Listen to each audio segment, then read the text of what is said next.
I am Ferdinand Marcos, and I am the President of the Republic of the Philippines. I stand today on behalf of 110 million Filipinos. Hello people and hello universe, it's me again. Shout out sa inyo mga kababayan. Hello sa ating mga kababayan, sa mga OFW, especially the Marcos loyalists and supporters. Shout out po sa inyong lahat. Makulit din talaga yung mga nagme-message sa akin, pero guys pagbibigyan natin sila, okay? But anyway guys, nagtatanong kasi sila, ano ba talaga ang ground? Bakit ba ang daming issue tungkol dito sa kay BP Sara, no? Sabi ko naman, siguro napapanood nyo din sa mga ibang videos ko, in-upload natin yung mga issue laban sa kanya. No, ito guys, hindi paninira. Binabase natin ito sa mga lumalabas sa social media, lalo na yung mga credible na sources natin, 'di ba? Lalo na ang COA. 'Di ba, sinasabi ng COA, pinapabalik kay Sara yung 73.28 million na disallowance. Yun ang malaking issue sa kanya na hanggang ngayon wala pa silang paliwanag, malinaw na paliwanag sa COA. Yun ang issue panoorin nyo, no? So, but anyway, tapos tinanong sa akin, bakit daw nag-walk out? Mayroon tayong video dyan. Well, anyway, sa totoo lang, no? Isa sa mga dahilan kasi, mga kababayan, kung bakit nag-walk out si Sara Duterte, tungkol lang talaga sa mga issue kasi ayaw niya po matanong. Ganun lang kasimple po yun. Dahil hindi niya kakayanin nasagutin ang tanong ng House Committee tungkol sa mga issue laban sa kanya. Katulad na lang mga expired na tinapay, na gatas, yung disallowance, ang dami pa mga kababayan. Ngayon, isa na rito po guys, no, kung bakit nagdideliryo siya na ayaw niya matanong pagdating sa budget 2025, na talagang allergy siya dyan. Sa totoo lang, ayaw niya yun na matanong. Di ba? Dahil dyan, sa madaling salita, ito po yun isa sa mga dahilan kung bakit ayaw niya talaga sumagot. At saka isa pa, plano na nila yun Lalo't yung back-upper niya doon na si dating Pangulong Gloria, talagang super supporters niya yun mga kababayan. Bibigyan ko lang kayo ng isa sa mga dahilan na kung bakit ayaw niya talaga sumagot at ayaw niyang tumagal sa budget hearing. Ito po yun no? Isa na yun dito, matatanong at matatanong siya dito. Tulad niyan. Di ba? Yan. Sinabi ng Pilipinas Today to guys, 9 billion laptop e-learning tools di na ipamahagi ng DepEd ni BP Sara. Nabigo ang Department of Education, which is ang DepEd, sa ilalim ng pamumuno ni Vice President Sara Duterte, na ma-deliver sa mga public school ang halos 9 billion halaga ng laptop, computers at iba pang e-learning equipments noong 2023. Nabunyag sa pagdinig ng Kamara ngayong Lunes, September 2, para sa 2025 budget na ng kagawaran. Itong nakaraang week ito guys, no? Kasi may nagtatanong, so sagutin natin. Ano ba isa sa mga dahilan? Sabi, ito po yun. Ayaw niya kasi guys na matanong talaga, 'di ba? Itong laptop na ito, para sa kaalaman ng lahat, panahon pa po ng ama niya yan. Tingnan nyo. 'Di ba? Masasabi nyo kaya palpak? Ang dating pamumuno ng DepEd at ngayon sinundan ni Sara? Well, kayo na pong bahalang humusga mga kababayan. Ngayon, ito 9 billion na laptop. 2 years na si Sara Duterte mga bes.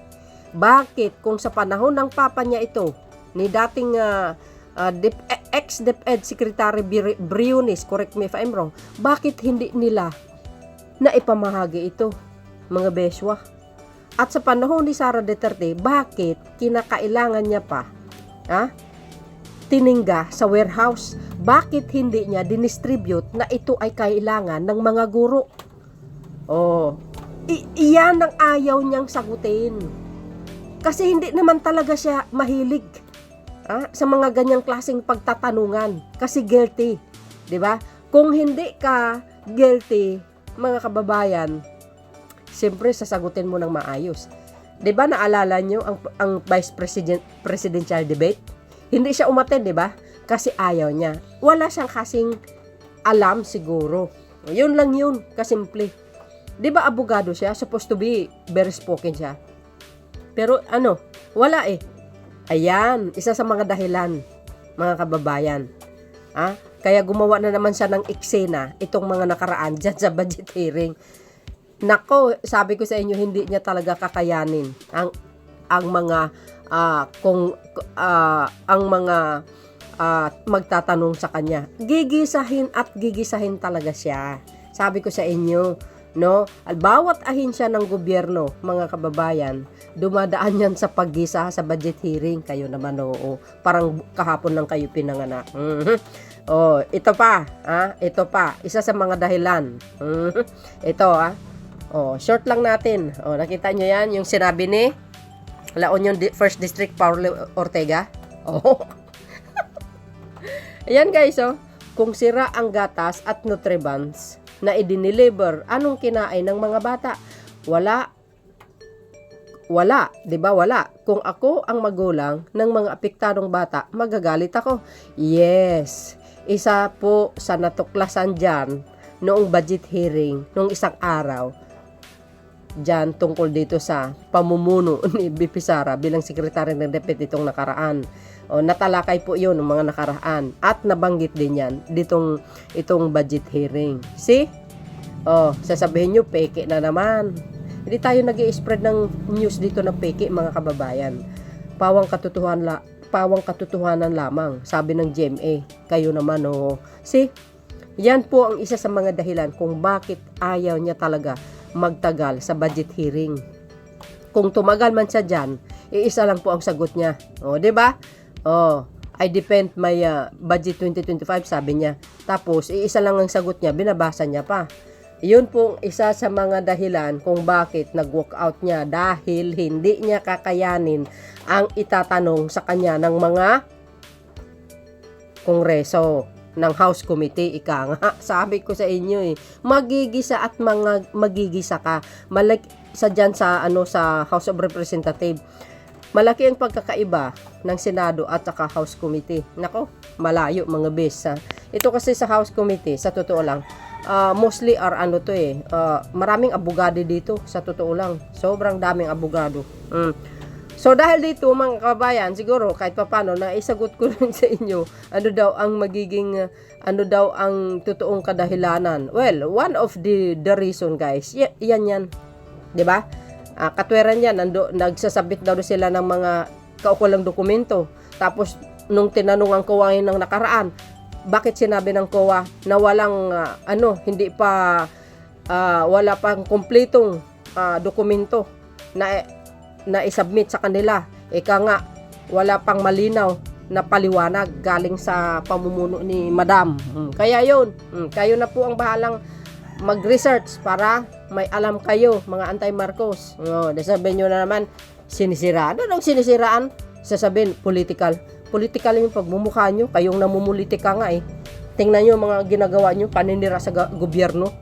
Isa lang naman yan ang gusto nyo Kaya nanggagaliiti kayo kasi wala kayong pabor na nakukuha sa Marcos admin.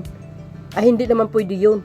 Si Pangulong Marcos Jr. sumusunod sa batas, lalo na ngayon sumisingaw yung baho ng PAS admin. Kaya ganyan ang mga dilis. Kung anong pinagsasabi sa social media, kahit simpleng lang nakikita nila. Pag yung pagtapilog ni First Lady, ginawa pa ng issue. Pati yung mga relo ng congressman, ginawa nilang issue. Mga siraulo talaga, wala na silang maibabato, yun na lang. Pero hindi nila nakikita yung puon nila. Yung anak ng dating Pangulo magkano yung relo niya? 3 million plus. Di kayo naloka. So yun guys, ang aking pinaka latest updates video. Sinukat ko lang ng bahagya yung nag-message sa akin. See you again on my next upload video. Bye and babush. God bless Philippines. Actually, marami pa yan. Pero short natin. Ayun lang pinaka bottom line yan Ayaw lang yan matanong. Babush!